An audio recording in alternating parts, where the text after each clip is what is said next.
Trump fires away on Twitter after London attack. Meet the GOP senator who wants to bridge the Obamacare divide. Nikki Haley said she could not confirm a report that White House advisor Jared Kushner sought to use the Russian embassy to communicate securely with the Kremlin during the presidential transition.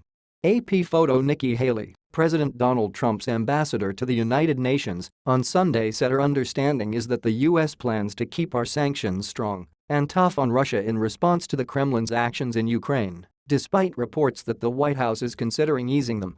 I am not aware of that, said Haley, asked about the news reports on CNN and State of the Union.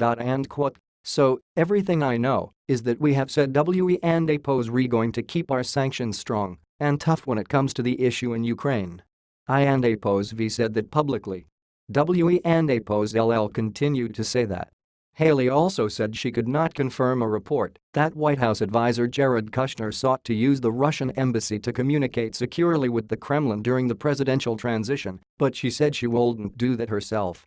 What I can tell you is, no, I wouldn't do that, the former South Carolina governor told host Jake Tapper. But at the same time, I am not in that inner circle in the administration. I do my job at the United Nations, and Jared continues to do his job there at the White House. And until we see facts, it's hard to respond to something like that. Also addressing the subject of Russia, the ambassador told John Dickerson on CBS Face the Nation this weekend that the U.S. is going to continue to call them out as we need to. A speed read on Global Trade News weekday mornings, in your inbox. By signing up, you agree to receive email newsletters or alerts from Politico. You can unsubscribe at any time.